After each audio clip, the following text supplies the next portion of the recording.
Ministerio Palabra Viva y Eficaz de la ciudad de Ventura presenta su programa, La Biblia Hoy. Escúchanos en los siguientes minutos para ser enriquecido en el conocimiento de la palabra de Dios. Bienvenidos. Gloria a Dios, gloria a Dios. Bienvenidos, hermano, hermana, amiga, amigo. Te habla el pastor Gustavo Jauregui junto aquí con mi esposa Marta. Bendiciones, bienvenidos. Qué bonito, qué rápido pasó la semana, ¿verdad? Qué lindo estar juntos de nuevo, compartiendo la palabra de Dios. Tenemos 3 bloques bien interesantes el día de hoy de la Biblia Hoy. Así que vamos a orar, como hacemos cada encuentro. Vamos a orar primero, ponernos en las manos del Señor y comenzar a compartir la palabra de Dios. Señor, te damos gracias por tu palabra, por tu presencia, por tu Hijo Jesús, que ha muerto en la cruz por nosotros, por estos pecadores, Señor. Gracias por haber resucitado, Señor Jesús, al tercer día. Gracias porque tu palabra nos dice que la vida eterna y el perdón de pecados están asegurados para aquellos que te han recibido como único y suficiente Salvador. Señor, nos ponemos en tus manos, que sea tu Espíritu Santo el que nos guía compartiendo, y que sea tu Espíritu Santo el que guíe a aquellos que están escuchando para poder aplicar la palabra de Dios. Nos ponemos en tus manos, Padre, y te pedimos todo esto en el nombre y la autoridad de Jesucristo. Amén. Amén. Gloria a Dios. Vamos a comenzar con este primer bloque, hermanos. Vamos a hablar de la palabra de Dios, por supuesto. Si usted nos quiere acompañar a 2 Corintios 2, 14 al 16, y el título de este bloque, de este devocional, lo titulamos Triunfantes en Cristo. Son 3 versículos, no que traen, ¿verdad?, algún tipo de diferencia doctrinal entre los cristianos, pero vamos a verlo de un punto de vista cómo el escritor, el apóstol Pablo, de qué manera, inspirado por el Espíritu Santo, quiso que nosotros lo leyéramos aún el día de hoy y lo aplicáramos a nuestra vida. Así que si usted me acompaña a 2 Corintios 2, 14 al 16, dice la palabra de Dios así: mas a Dios gracias, el cual nos lleva siempre en triunfo en Cristo Jesús, y por medio de nosotros manifiesta en todo lugar el olor de su conocimiento, porque para Dios somos grato olor de Cristo en los que se salvan y en los que se pierden. A estos ciertamente olor de muerte para muerte, y a aquellos olor de vida para vida, y para estas cosas, ¿quién es suficiente? Hermanos, la escena que aquí nos muestra Pablo es la de los desfiles que acompañaban a los generales romanos, en aquella época, por supuesto, luego de conquistar diferentes territorios. La caravana estaba compuesta por soldados, pero mayormente por esclavos y por prisioneros de guerra. Muchas veces se les hacía a los prisioneros ir derramando fragancias, ya sea de canela o incienso, a medida que iban caminando hacia su destino final, que era, por supuesto, la muerte. En este pasaje es Dios el que dirige la entrada triunfal como general absoluto. Fíjese que ahí en el 14 dice: mas a Dios gracias, el cual nos lleva siempre en triunfo. Dios es el que dirige la entrada triunfal simbólicamente en esta historia de Pablo, o en esta figura que Pablo nos quiere mostrar. Algunos comentaristas cometen el error de mostrar como que Pablo es el general victorioso que lleva a otros al triunfo en Cristo. Se toma también el aroma de la caravana como el evangelio que Pablo mostraba a los gentiles. En realidad, cuando leemos los 3 versículos, nos damos cuenta que siempre la iniciativa, el comando y la manera en que maneja esta procesión es siempre Dios. Nunca vemos al apóstol Pablo guiando o dirigiendo o hablando del evangelio cuando habla de esta procesión. Por otro lado, vemos que la iniciativa es de Dios, pues Dios es nombrado 6 veces en estos últimos 4 versos. Amén. Y aquí cuando leyó el pastor el versículo 14, cuando dice nos lleva en triunfo, el verbo triunfo aquí es la palabra triambeo en griego, y siempre está relacionado con esclavos cautivos, como mencionó el pastor primero, estos esclavos de guerra, y nunca relacionado con soldados victoriosos. La figura que Pablo muestra es la de Dios, siendo victorioso sobre Pablo y también sobre todos sus colaboradores. Siempre el apóstol Pablo comienza sus cartas presentándose como Pablo, siervo de Jesucristo. Y esa palabra siervo significa esclavo, y en esa época era el esclavo, por decir así, de menos valor. Dios lo ha vencido y ahora es su dueño. Y ahora Dios puede hacer con Pablo lo que Él quiera, de acuerdo a su perfecta voluntad. Amén. La victoria es de Cristo, y la caravana muestra el triunfo de Dios sobre su creación a través de la cruz de Cristo. Los prisioneros de guerra eran lamentablemente sacrificados al llegar al final de la procesión, la cual se ejecutaba en el templo de Júpiter, el ídolo de la guerra para los griegos y los romanos. Amén. Y unido con esto que leyó mi esposa finalmente, que los prisioneros de guerra eran sacrificados, vamos ahí a 1 Corintios 4:9, sin dejar la escritura en 2 Corintios, pero fíjese lo que dice Pablo en 1 Corintios 4:9. Porque según pienso, Dios nos ha exhibido a nosotros, los apóstoles, como postreros, como a sentenciados a muerte. Pues hemos llegado a hacer espectáculo al mundo, a los ángeles y a los hombres. Qué interesante, ¿verdad? Acá el apóstol Pablo cambia la manera en que presenta esta palabra inspirada, y la figura cambia de creer que somos generales, guiando una procesión de pecadores, cambia todo entendiendo que de alguna manera lo único que somos, personas que si no fuera por Cristo, debiéramos todavía ser muertos sin compasión por Dios. Pero el Señor nos levanta, nos sostiene, nos salva, y ahora somos esclavos de Cristo. Estamos muertos en nuestra carne si dependiéramos de nuestras obras solamente. En estos 3 versículos de 2 Corintios 2, nunca se ve en Pablo o en los que lo siguen supuestamente en esta caravana, se muestra que hay algún tipo de condición buena o de alguna acción positiva. Dios es el que lidera la caravana, hemos sido muertos desde que nacimos en pecados, como dice la palabra, pero Cristo nos ha salvado, hemos sido comprados por precio y ahora caminamos como esclavos de Dios, llevando el olor de Cristo a través de nuestro testimonio. Morimos en nuestra voluntad cada día para mostrar lo que Cristo ha hecho en nuestra vida, que estaba perdida, sin propósito y sin dirección. Yo quiero pedirle a mi esposa si puede leer 1 Pedro 1, del 18 al 21. Amén. Y dice así la palabra de Dios.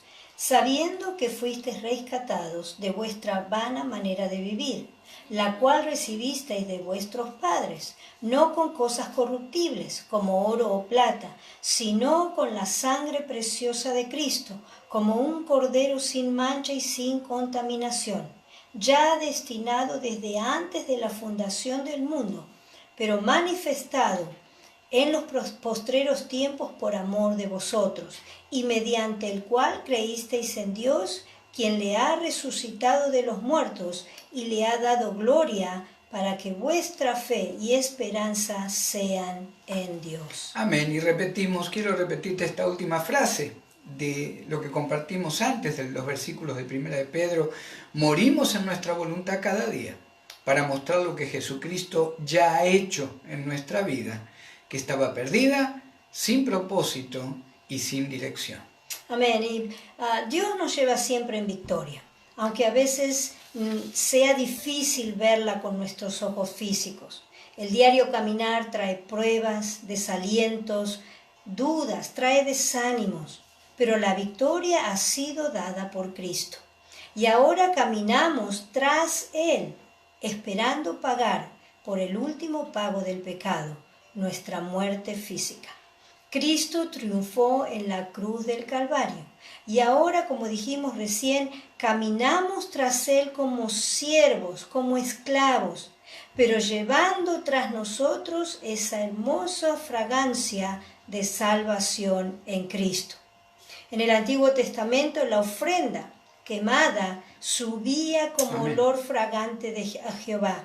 Ahora caminamos en comunión con Dios en Cristo para que nuestras acciones suban como olor fragante delante de Dios. Amén, amén. Y qué interesante, ¿verdad? Cuando vamos separando cada palabra ahí en estos 3 versos de 2 Corintios 2.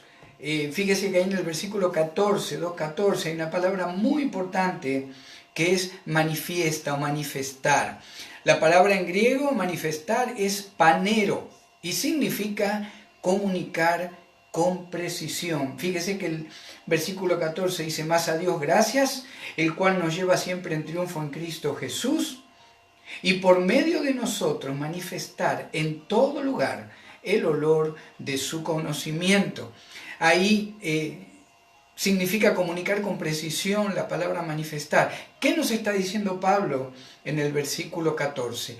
Dios es el gran comunicador universal y Él es el que nos ha salvado en Cristo. Ahora debemos comunicar la salvación a través de nuestra vida, de nuestro testimonio, caminando entre el mundo como esclavos, siervos de Cristo. La palabra también nos dice que en realidad somos peregrinos y extranjeros en esta tierra. Nuestra vida debe llevar la fragancia de Cristo.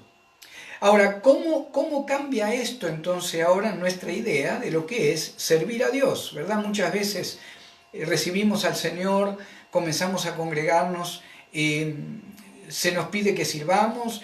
Hay veces que no estamos listos, hay veces que no estamos preparados, hay veces que queremos servir simplemente para sentirnos, para que nuestro ego sea creciente. Hay veces que queremos servir porque pensamos que de esa manera estamos mejor delante de Dios, sin entender que lo que presenta Pablo aquí es el triunfo de Cristo, no el nuestro. En esta procesión, Cristo es el general. Todos los salvos en Cristo caminamos como esclavos siervos, caminando gracias a Cristo, no a la muerte, como lo hacían los prisioneros de guerra, pero sí caminando, arrojando como aquellos lo hacían, incienso y especias aromáticas, anunciando que ahora somos siervos esclavos de aquel que creó el universo y que nos ha rescatado de este presente siglo malo, como dice la palabra de Dios. Debemos comunicar ahora la salvación ahora a través de nuestra vida, caminando entre el mundo como esclavos siervos. Cristo ha quebrado el poder del pecado en nuestra vida. Somos nueva creación en Cristo, dice la palabra de Dios. Ahora debemos llevar el mensaje de reconciliación. ¿Se acuerda la palabra manifestar? Comunicar con precisión. Ahora debemos llevar el mensaje de reconciliación con Dios, solamente a través de Jesucristo. Y podemos leer ahí en 2 Corintios, capítulo 5, versículo 16 al 19, dice el apóstol Pablo: de manera que nosotros de aquí en adelante a nadie conocemos según la carne. Y aun si a Cristo conocimos según la carne, ya no lo conocemos así. De modo que si alguno está en Cristo, nueva criatura es. Las cosas viejas pasaron, he aquí, todas son hechas nuevas. Y todo esto proviene de Dios, quien nos reconcilió consigo mismo por Cristo y nos dio el ministerio de la reconciliación. Que Cristo estaba en Cristo reconciliando al mundo, no tomándoles en cuenta a los hombres sus pecados.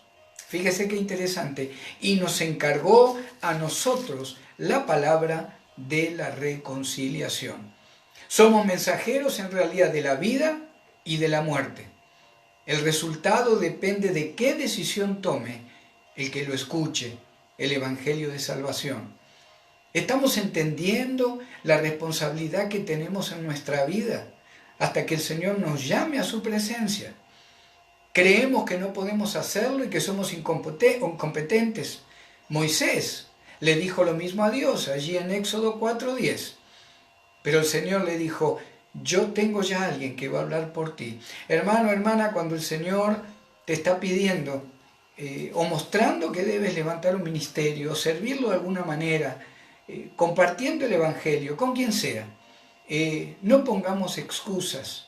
Si el Señor nos está llamando a hacerlo es porque tenemos los dones que necesitamos y, como hemos visto aquí, ya ahora como siervos esclavos del que nos salvó eternamente, no podemos decir que no. Él es el general que nos ha llevado a la victoria. Amén. ¿Y qué podemos decir como conclusión? Pablo describe un concepto de servicio que es radical. Somos ministros de Cristo caminando en nuestras debilidades y errores aún, en la muerte. Pero como Cristo ha pagado por todo eso, nos lleva caminando ahora en aroma fragante de salvación delante del mundo. A ese mismo mundo caído les informamos, como hablaba el pastor, les informamos de la vida y de la muerte que pueden escoger en Cristo.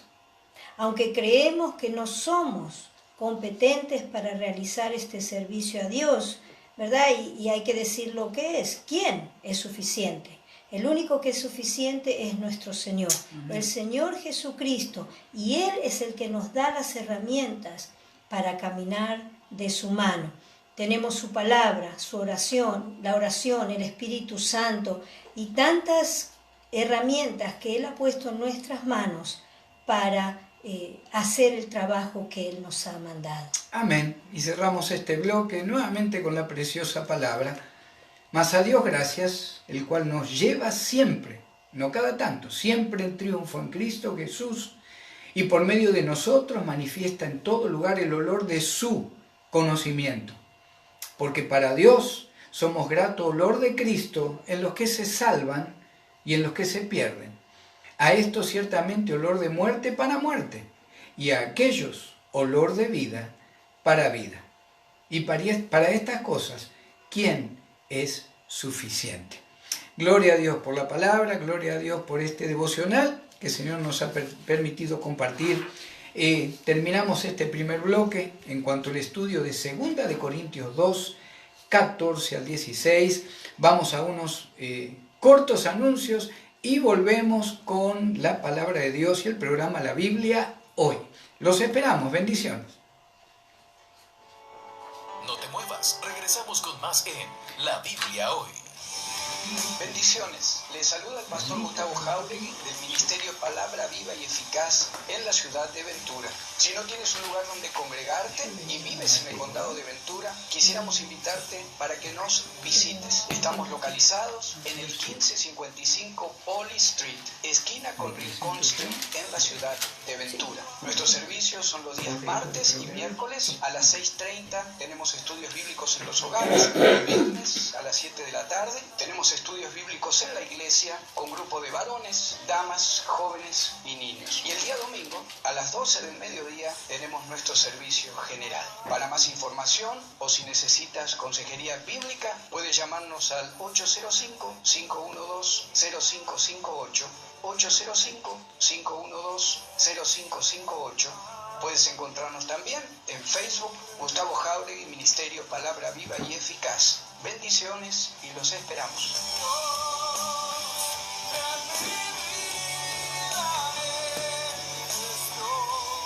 ¿Te perdiste de tus programas favoritos? No te preocupes, ahora con Oasis On Demand ya puedes escucharlos a cualquier hora que tengas disponible. Es fácil, con 3 pasos muy simples. 1. Baja nuestra app Oasis Media. 2. Al abrirla, busca la opción On Demand. 3. Selecciona el programa que deseas escuchar y listo. Ya no te podrás perder de tus programas favoritos. Oasis On Demand. Queremos estar más cerca de ti.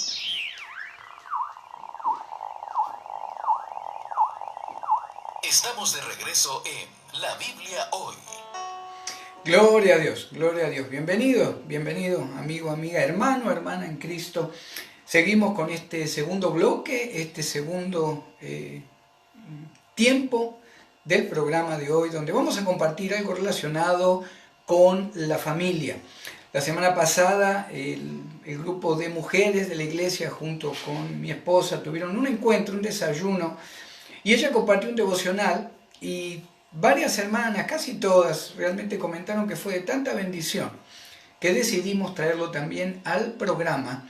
Y el título de lo que Marta compartió se llama Construyendo nuestro hogar. Así que ya la dejamos a mi esposa que nos comparta la palabra de Dios. Amén, gloria a Dios. Bienvenidas a todas y me tomo la oportunidad para saludarlas y desearles un feliz Día de la Madre a todas nuestras oyentes. ¿Y qué significa construir nuestro hogar? Generalmente cuando nos casamos pensamos que tener un hogar es solamente vivir juntos, ¿verdad? Con el esposo, con los hijos, que sabemos mantener el hogar, limpiamos, cocinamos y todo eso en lo físico. Pero ¿qué pasa con la otra parte o las otras partes de lo que nuestro hogar significa? No es solamente lo físico, no es solamente tener un techo, sino es edificar nuestra casa espiritual y materialmente. Y si nuestros padres quizás nos han enseñado, ¿verdad? Como dije recién, a mantener limpio el hogar, a cocinar, a tener limpio nuestros hijos, pero ¿qué pasa con las otras dos partes? Y la Biblia habla mucho de nuestro hogar. Yo quiero leerles allí en Proverbios capítulo 14, versículo 1, y dice así la palabra del Señor. La mujer sabia edifica su casa, mas la necia con sus manos la derriba. Como dije recién, muchas veces nos olvidamos de la otra parte de nuestro hogar, que es lo emocional y lo espiritual. Y yo le voy a pedir al pastor si puede leer allí en Mateo, capítulo 7, versículos 24 al 27. Amén. Y dice la palabra de Dios, cualquiera pues que me oye estas palabras y las hace, le compararé a un hombre prudente que edificó su casa sobre la roca. Descendió lluvia, vinieron ríos y soplaron vientos y golpearon contra aquella casa y no cayó porque estaba fundada sobre la roca. Pero cualquiera que me oye estas palabras y no las hace, le compararé a un hombre insensato que edificó su casa sobre la arena, y descendió lluvia, y vinieron ríos, y soplaron vientos, y dieron con ímpetu contra aquella casa, y cayó, y fue grande su ruina. Amén. Y algo que tenemos que mencionar, que nosotros tenemos dos fundamentos en el cual construir nuestro hogar. Como leyó el pastor hace un momento, ¿verdad? Hay dos fundamentos. Está la roca o está la arena. Lo que el mundo nos enseña y está fuera de la palabra de Dios es representado por la arena. Pero aquellas cosas que están en la palabra de Dios, que nos enseñan a construir nuestro hogar de una manera, de un punto de vista de Dios, es aquel o aquella que edifica en o sobre la roca. Amén. ¿Y qué características tiene una mujer, como dice aquí Proverbios, una mujer sabia? La mujer sabia edifica su casa. Vamos a ver algunas características que la mujer sabia tiene. Y una de las cosas es sabiduría. La mujer sabia que edifica su casa es porque tiene sabiduría. ¿Y qué es la sabiduría? La sabiduría está ligada con la prudencia. Yo quiero leerles allí en Proverbios 10, capítulo 10, versículo 19.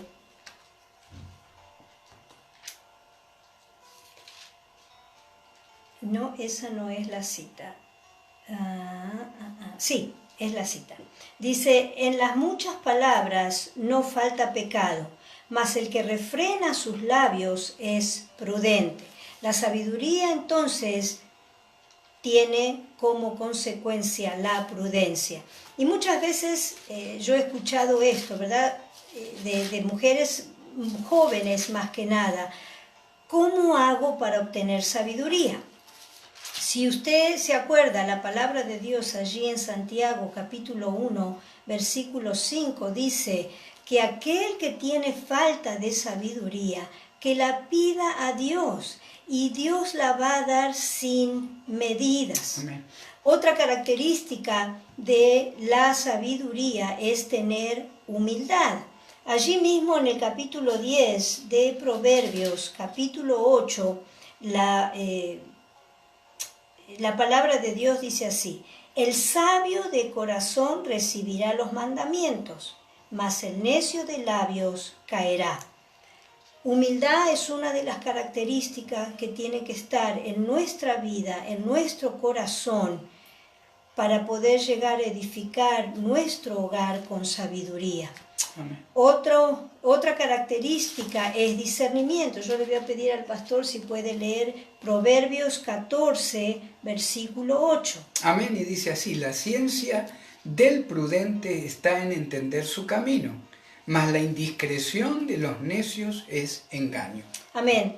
Otra de las características es temer a Dios. Allí mismo en Proverbios capítulo 9, versículo 10, el pastor lo va a leer también y dice de esta manera. La palabra dice: el temor de Jehová es el principio de la sabiduría, y el conocimiento del Santísimo es la inteligencia. Amén. Y otra cosa importante que tenemos que pensar nosotras, ¿verdad? Tener visión. Esta es una de las cosas que también necesitamos para nuestro hogar. Tener Amén. visión. ¿Qué es lo que quiero para mi matrimonio, para mi familia, en relación, ¿verdad?, con el esposo, con los hijos? ¿Cómo me quiero ver de aquí a 1 año, o a 5 años, o a 20 años? ¿Qué estoy haciendo para construir esa amistad, para construir esa relación personal con cada uno de ellos? Muchas veces, lamentablemente, escuchamos de personas que una vez que ya sus hijos están grandes, no tienen de qué hablar, no pueden hablar porque no tienen un tema, no han construido su relación matrimonial, muchas veces por dolor, por cosas que han pasado en el matrimonio. Se ha roto, se han levantado paredes, y la palabra de Dios nos enseña mucho también eso. Tenemos que perdonar, tenemos que olvidar esos rencores, quitar de nuestro corazón todas esas cosas que dañan nuestra relación. Una pregunta que muchas veces escucho es la esposa, ¿verdad?, diciendo: hermana, yo quiero hacer lo que Dios me manda, pero mi esposo no lo hace, mi esposo no cumple con la parte que Dios le mandó a él como sacerdote, a lo mejor como dice la palabra, ¿verdad?, que tiene que amar a su esposa, que tiene que tratarla como vaso más frágil. Y hay algo que el Señor habló también a mi corazón hace muchos, muchos años. Y el Señor me dijo: cada uno, yo le di la responsabilidad a cada uno de hacer lo que tiene que hacer. Aquel que lo haga recibirá bendición, recibirá recompensa, recibirá todo lo que Dios tiene para los obedientes. Pero el Señor también va a tratar con aquellos que no lo hacen. Y el Señor va a tratar con aquel esposo que a lo mejor no está haciendo lo que tiene que hacer. Por eso es indispensable que nosotras, y fíjese que la palabra de Dios nos dice: el hombre sabio edifica su casa. Nos da la tremenda responsabilidad de construir nuestro hogar a nosotras. Y es un privilegio muy grande. Nosotros tenemos el poder para influenciar no solo a nuestro esposo, sino a nuestros hijos, de construir sus vidas. No nos olvidemos también que todo lo que nuestros hijos vean en nosotros es lo que ellos van a hacer o van a dar una vez que ellos tengan su hogar. Y qué lindo es poder pasar experiencias buenas, qué lindo es escuchar de los hijos cuando dicen: mi madre era una madre de oración, mi madre era una madre con un corazón lleno de perdón, lleno de amor, no solo por el padre, sino por los hijos. Ojalá que nosotras podamos en nuestro diario caminar, poder hacer el rol o cumplir con el rol que Dios tiene para con nosotros. Una de las cosas también que nosotros como mujeres tenemos que hacer es ser ayuda idónea.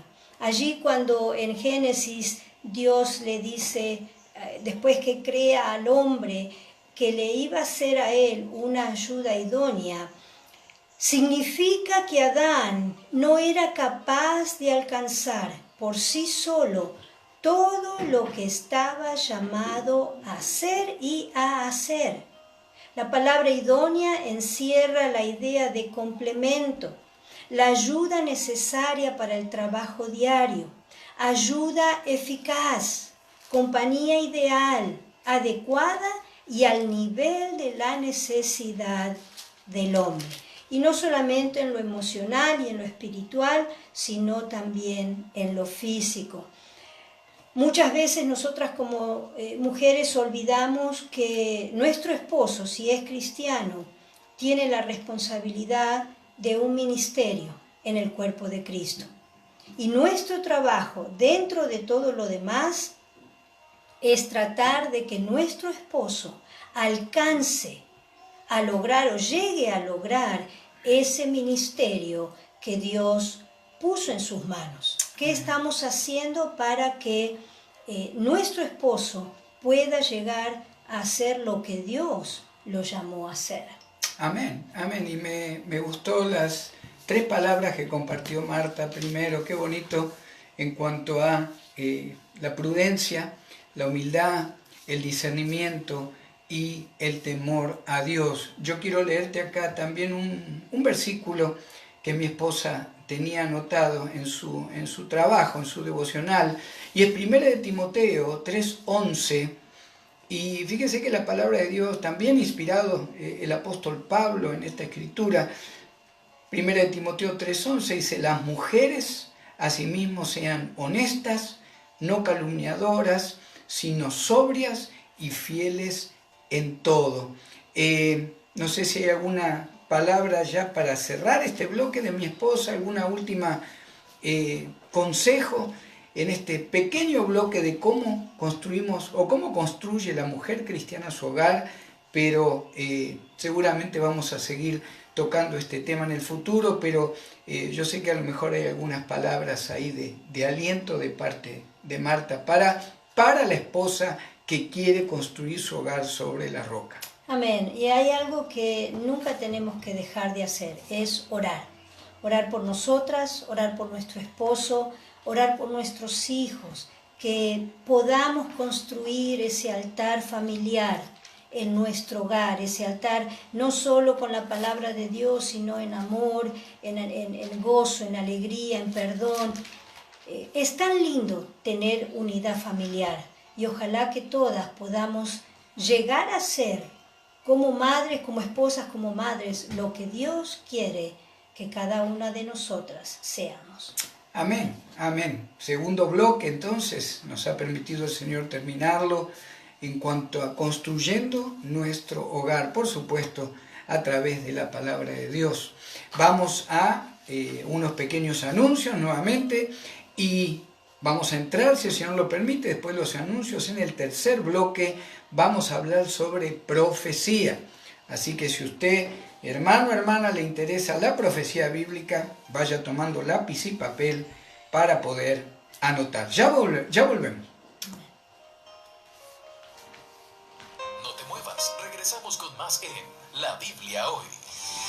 Bendiciones. Les saluda el pastor Gustavo Jauregui del Ministerio Palabra Viva y Eficaz en la ciudad de Ventura. Si no tienes un lugar donde congregarte y vives en el condado de Ventura, quisiéramos invitarte para que nos visites. Estamos localizados en el 1555 Poly Street, esquina con Rincón Street en la ciudad de Ventura. Nuestros servicios son los días martes y miércoles a las 6:30. Tenemos estudios bíblicos en los hogares. Los viernes a las 7 de la tarde tenemos estudios bíblicos en la iglesia con grupo de varones, damas, jóvenes y niños. Y el día domingo domingo, a las 12 del mediodía, tenemos nuestro servicio general. Para más información o si necesitas consejería bíblica, puedes llamarnos al 805-512-0558, 805-512-0558.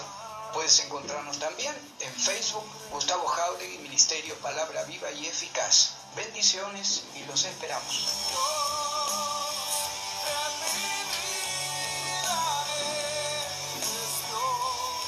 ¿Te perdiste de tus programas favoritos? No te preocupes, ahora con Oasis On Demand ya puedes escucharlos a cualquier hora que tengas disponible. Es fácil, con 3 pasos muy simples. 1. Baja nuestra app Oasis Media. 2. Al abrirla, busca la opción On Demand. 3. Selecciona el programa que deseas escuchar y listo. Ya no te podrás perder de tus programas favoritos. Oasis On Demand. Queremos estar más cerca de ti.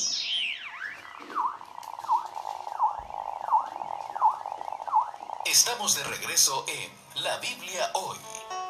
Gloria a Dios, gloria a Dios. Bienvenidos para aquellos que a lo mejor recién conectaron la radio o encontraron en este dial este programa La Biblia Hoy. Tercer bloque del día de hoy, hermanos, hermanas, amigo, amiga. Vamos a estar hablando un poquito de lo que es la profecía bíblica. Para aquellos que no están familiarizados con la palabra, pareciera que, hay veces yo he escuchado esto, ¿verdad? La Biblia la escribieron hombres, la Biblia es solamente historia. La mayoría de todas las cosas de la Biblia fueron escritas e inventadas por alguien, o por algún hombre o una mujer. Bueno, déjeme decirle que si usted piensa así, que la arqueología, por ejemplo, en los últimos 100 años, es una de las ciencias que más ha demostrado y sigue demostrando al pie de la letra lo que la palabra de Dios dice. No estamos hablando de un libro cualquiera, no estamos hablando de un libro de budismo, de un libro de nueva era. Estamos hablando de una palabra inspirada por hombres de Dios que ha sobrevivido más de 5.000 años. Y usted la está leyendo al día de hoy prácticamente en un 98% de exactitud, en base a los manuscritos que se han encontrado, tanto en hebreo, en el Antiguo Testamento, como en griego, del Nuevo Testamento. Muchas veces al día de hoy la gente está nerviosa, está preocupada. ¿Qué pasa con el Medio Oriente? ¿Qué va a pasar con Irak? ¿Qué va a pasar con Irán? Estuvimos compartiendo hace unas semanas el papel de Turquía en la profecía bíblica actual y qué va a pasar con Turquía, con Rusia, con Irak. Hoy vamos a estar compartiendo un grupo de personas o un país, una región que se llamaba Elam, y vamos a entender por la profecía bíblica que está refiriéndose a lo que es el día de hoy el país de Irán. Este país, con 81 millones de habitantes, es el país que o constantemente está más enfrentándose a Estados Unidos y a Israel. Irán se considera que es el país que mayor, después de Rusia, mayor armamento nuclear tiene. Y vamos a ir a la palabra de Dios, ¿verdad? Estamos justamente en estos días. Ayer, antes de ayer, una flota muy grande de Estados Unidos ha cruzado el canal de Suez, yendo para la región cerca de Irán. Ahí hay un levantamiento de parte de Irán por algunas condiciones que Estados Unidos le ha puesto en cuanto al petróleo, también en cuanto a lo nuclear. Vamos a ver qué nos dice la palabra en cuanto a esto. Yo voy a leerle lo que dice Mateo 24:7 y dice: porque se levantará nación contra nación y reino contra reino, y habrá pestes y hambres y terremotos en diferentes lugares. Y el 8 dice: y todo esto será principio de dolores. ¿Qué es lo que falta proféticamente para que la iglesia de Cristo sea levantada? Absolutamente nada. Pero para que llegue el anticristo, para que lleguen los 7 años de tribulación, para que llegue el falso profeta, para que sea gobernado por el mundo, por el mismo Satanás durante 7 años, sí faltan condiciones proféticas o profecía. Una de ellas es esta relacionada con Elam. Y le voy a pedir a mi esposa si puede leer el libro de Jeremías. Jeremías, allá en el capítulo 49, del 34 al 39. Amén. Y la palabra de Dios dice así: palabra de Jehová que vino al profeta Jeremías acerca de Elam, en el principio del reinado de Sedequías, rey de Judá, diciendo: así ha dicho Jehová de los ejércitos: he aquí que yo quiebro el arco de Elam, parte principal de su fortaleza. Traeré sobre Elam los 4 vientos de las 4 puntas del cielo, y los le aventaré a todos estos vientos, y no habrá nación a donde no vayan fugitivos de Elam. Y haré que Elam se intimide delante de sus enemigos y delante de los que buscan su vida, y traeré sobre ellos mal, y el ardor de mi ira, dice Jehová, y enviaré en pos de ellos espada hasta que los acabe. Y pondré mi trono en Elam, y destruiré a su rey y a su príncipe, dice Jehová. Pero acontecerá en los últimos días que haré volver a los cautivos de Elam, dice Jehová. Amén, amén. Y vamos a compartir un poquito que Jeremías declaró estas profecías de parte de Dios relacionadas con Elam alrededor del 596 antes de Cristo, justamente por descubrimientos arqueológicos. Alrededor de 600 años antes de Cristo, Jeremías habla a Elam, a la región de Elam, a la gente, al pueblo de Elam, y levanta esta profecía. Jeremías escribió acerca de Elam más o menos 10 años antes, después o antes, acuérdense que contamos el tiempo al revés, hasta Cristo. 10 años después de Jeremías, Ezequiel profetizó acerca de Persia, otro de los nombres de Irán. Usted lo puede leer en Ezequiel 38:5. El ministerio del profeta Ezequiel más o menos se desarrolló entre el 595 y el 573 a.C. El Irán del día de hoy estaba completado en aquella época, o estaba formado en aquella época, por lo que era Persia, como dice la palabra, y Elam, que también lo explica la palabra. Los elamitas eran gente de guerra, eran expertos arqueros. Encontramos ahí en Génesis 14, del 1 al 9, cómo muestra la palabra cómo eran estos elamitas. En Isaías 22:6, usted también lo puede leer. Jeremías predice que los elamitas, o lo que sería el día de hoy, Irán, sufrirán su arco quebrado. Su propio arco se quebrará. Y esto implica, es algo muy profundo lo que implica.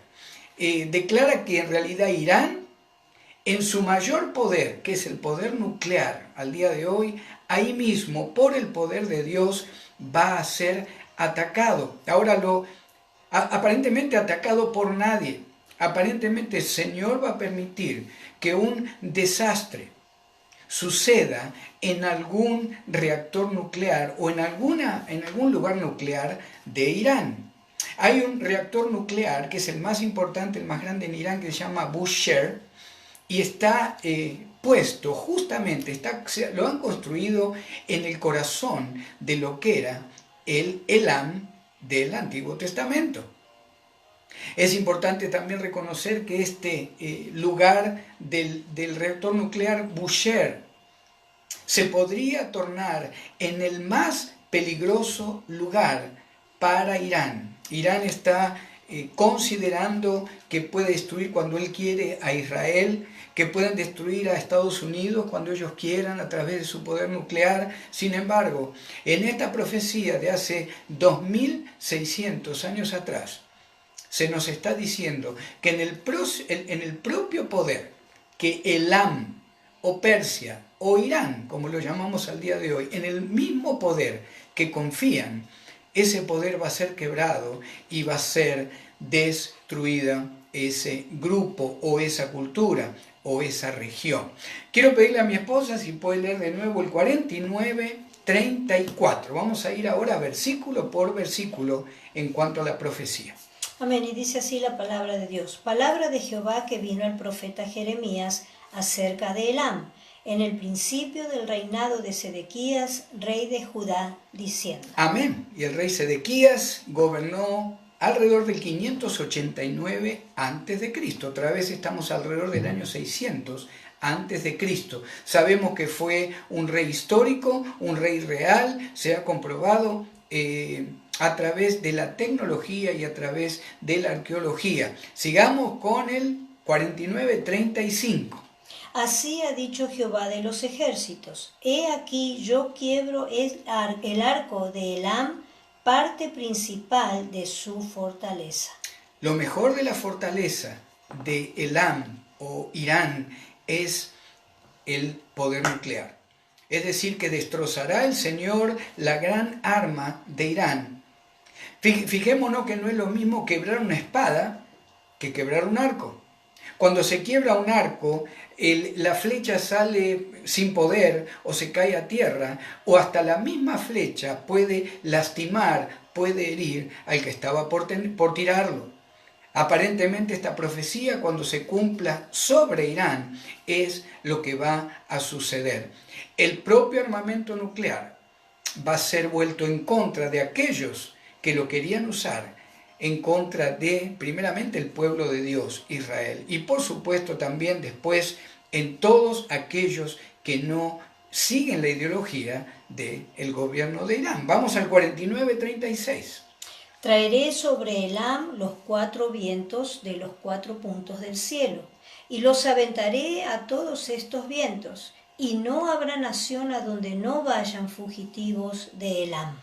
Amén. Algunos estudiosos de la palabra en estos últimos 10, 20 años, 30 años, ya venimos, el mundo viene con, por lo menos con 30 años de problemas con Irán en cuanto a su deseo de formar ese califato musulmán, su deseo de dominar a lo que ellos llaman a Satanás, ¿verdad? Todos los que no creen en Mahoma o en Alá, ellos lo llaman Satanás, qué irónico, ¿verdad?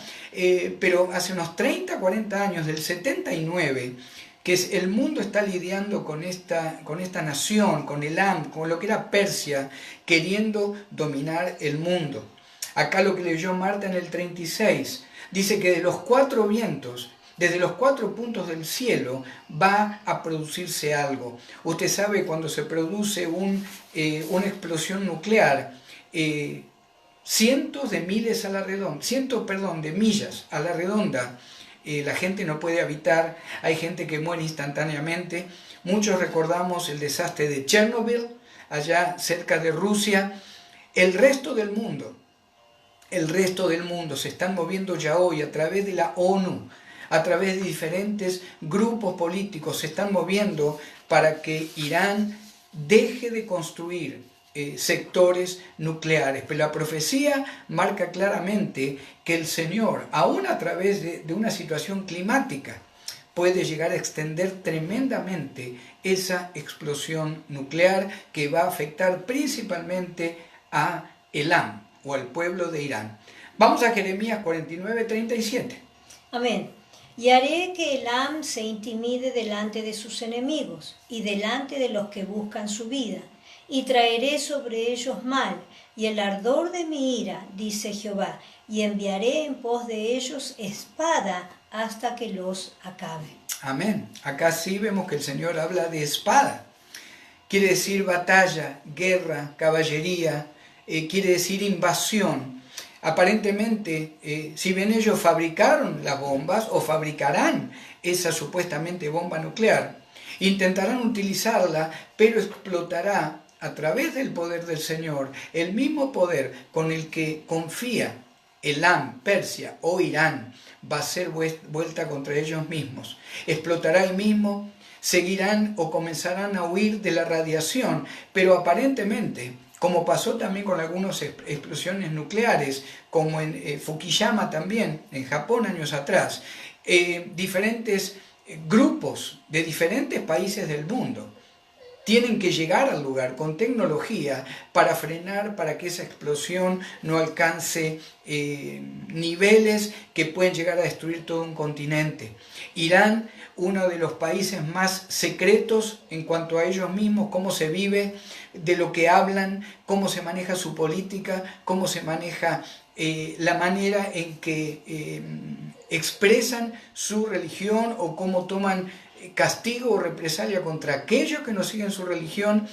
Después de este problema nuclear van a tener que permitir que la mayoría del mundo o de los países más desarrollados del mundo ya sea envíen ayuda o envíen ejército para poder controlar este desastre. Vamos a Jeremías 49:38 y ya vamos cerrando un poquito con la profecía sobre Elam. Amén. Y dice así: y pondré mi rostro en Elam, y destruiré a su rey y a sus príncipes, dice Jehová. Amén, amén. Ahí en el 38 dice, y pondré mi trono en Elam. Mi trono en Elam. Y es importante la palabra acá, trono. ¿Por qué? Porque hay dos lugares solamente que la palabra nos habla que Dios establecerá su trono. Y esto fue interesante descubrirlo cuando estábamos investigando esta profecía. Todos sabemos que Jerusalén, ¿verdad?, va a ser donde el Señor va a establecer su trono. Cuando Cristo vuelva por segunda vez a la tierra, dice la palabra que el Señor va a reinar desde Jerusalén. Y sabemos por la Escritura que David, ya resucitado como nosotros también, va a ser corregente con Cristo, gobernando el mundo desde Jerusalén por 1000 años. Ahí Jeremías 3:17 dice, en aquel tiempo llamarán a Jerusalén trono de Jehová, y todas las naciones vendrán a ella en el nombre de Jehová en Jerusalén, ni andarán más tras la dureza de su malvado corazón. En aquellos tiempos irán de la casa de Judá a la casa de Israel, y vendrán juntamente de la tierra del norte a la tierra que hice heredar a vuestros padres. Pero fíjese que acá la palabra nos hace encontrar o descubrir también que también en Elam el Señor va a poner de alguna manera su trono. Ahí el 49:38 de Jeremías. Dice Jehová de los ejércitos, y pondré mi trono en Elam, y destruiré a su rey y su príncipe, dice Jehová. ¿Quién es el rey? ¿Quién es el príncipe de Elam o Persia o el moderno Irán? Bueno, usted sabe que el gobierno iraní, aunque tiene un representante secular o laico, el país se maneja por esta secta o esta línea de los ayatolá. Son personas que supuestamente dicen que son descendientes directos de Mahoma y de alguna manera son los que manejan la vida política, social y económica de Irán. Pero dice acá el Señor, cuando esté mi trono en Elam, yo mismo destruiré a su rey y a su príncipe. Es interesante también entender que desde el año 79, que fue la revolución allá en Irán, casi 100.000 judíos han tenido que ser exiliados y volver a Jerusalén o volver a la tierra de Israel. Alrededor de 25.000 todavía quedan en Irán, sufriendo persecución, sufriendo el temor de cada día de no saber si van a ser perseguidos o muertos por seguir al Dios de Israel. Es importante entender entonces que en el 39, ya para terminar, si mi esposa lo puede leer, 49:39 de Jeremías. Amén. Y dice así la palabra del Señor: pero acontecerá en los últimos días que haré volver a los cautivos de Elam, dice Jehová. Qué interesante, qué precioso, hermanos, como es el Señor. Un país que quiere destruirnos, quiere destruir a los cristianos, a los judíos, un país que va a ser atacado con su propia arma de guerra por el poder del Señor. Un país que expulsó prácticamente a la mayoría de los que son pueblo de Dios. Todavía aquellos descendientes de Abraham, dice la palabra, que son pueblo de Dios, han sido expulsados la mayoría. Cuando se produzca este desastre que profetiza la palabra, aún el mismo pueblo de Elam, de Persia, de Irán, van a tener que correr, van a tener que huir, muchos van a morir, van a ser desplazados, dice la palabra, por todas las tierras alrededor. Pero fíjese la misericordia y la gracia del Señor. Cuando el Señor establezca su trono en Elam y haya destruido a su rey y a su príncipe, en los últimos días, dice el Señor, yo voy a hacer que los cautivos de Elam vuelvan a su pueblo natal o a su tierra natal. Esa es la gracia, esa es la misericordia de Dios. ¿Y cuándo va a ser esto? Bueno, algunos comentaristas bíblicos dicen que va a ser durante el tiempo de la tribulación.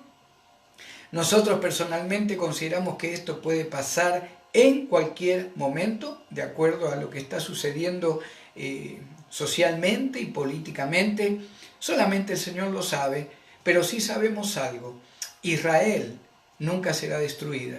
Jerusalén va a ser el lugar, dice la palabra, donde Jehová, donde Dios, donde Cristo va a establecer su trono para siempre. Gloria a Dios, gloria a Dios. Qué bonito, ¿verdad? Qué bonito ver que casi 3000 años después la palabra es viva, es eficaz, la palabra de Dios. Podemos ver que la Biblia vive hoy a través de todo lo que nos rodea. Y así como la palabra de Dios es viva, es eficaz, es poderosa para salvarte a través de lo que Cristo hizo en la cruz del Calvario.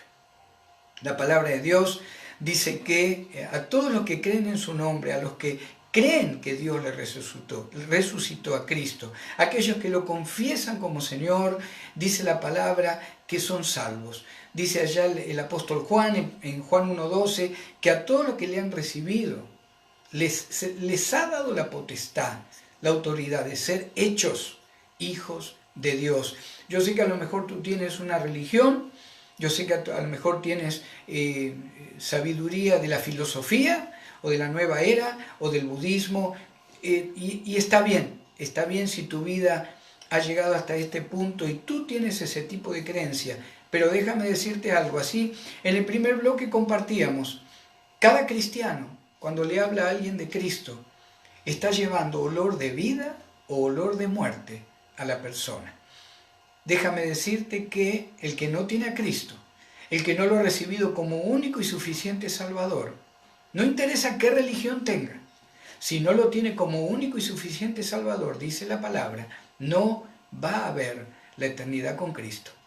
Hay dos caminos, y cada persona que nace en este mundo, no solo que va a morir, sino que hay dos caminos que va a poder seguir. La salvación con Cristo Jesús o el lago de fuego y azufre, que algunos llaman el infierno. La palabra constantemente nos habla de estos dos caminos. ¿Cuál es el camino que estás transitando? ¿Cuál es el camino que estás caminando? Si es el camino de la salvación, aún cada cristiano con nuestras situaciones, con nuestros temores, con nuestras preocupaciones, pero ya estamos en el camino que nos va a llevar en el último suspiro a estar eternamente con nuestro Señor, con el Hijo de Dios, Jesucristo de Nazaret, es su nombre. Te quiero hablar, amigo, amiga, a ti que nunca lo has recibido como Señor. No va a haber excusa delante del Señor, porque en este momento tú estás escuchando el camino de la verdad. Mi pregunta es muy simple. ¿Te gustaría recibir a Cristo, al Hijo de Dios, al único que te puede dar la vida eterna? ¿Te gustaría recibirlo como Señor y Salvador en este momento? Si quisieras hacerlo, simplemente puedes hacer una oración tan simple pero tan profunda para toda la eternidad. Una oración como esta. Repite conmigo: Padre, yo te doy gracias por tu Hijo Jesús, quien murió en la cruz por mí. Yo reconozco que soy pecador. Yo sé, Señor, que he pecado. Me arrepiento de todos mis pecados. Y te suplico, Señor Jesús, que entres en este momento, en mi corazón, en mi alma, en mi espíritu, como mi Salvador personal. Yo sé que tú naciste de la Virgen María. Yo sé que tú moriste en la cruz del Calvario por mis pecados. Yo creo por fe que tú resucitaste al tercer día y que estás sentado a la diestra de Dios, como tu palabra me lo enseña. Yo te doy gracias, Padre, por la vida eterna, el perdón de pecados, que en este momento yo he recibido por fe. a través de tu Hijo amado, mi Señor y Salvador, Jesucristo de Nazaret. Amén. Amén. Si has hecho esa oración de fe, has pasado a ser parte de la familia de Dios. El Señor te ha dado la autoridad de ser llamado y hecho hijo de Dios. Y ahora los siguientes pasos que te recomendamos es buscar una iglesia cristiana evangélica donde puedas recibir la palabra de Dios, que compres una Biblia y que el Señor te lleve a un grupo cristiano que te permita crecer en la palabra de Dios. Que Dios les bendiga. Nos encontramos, si el Señor lo permite, la próxima semana. Bendiciones. Bendiciones.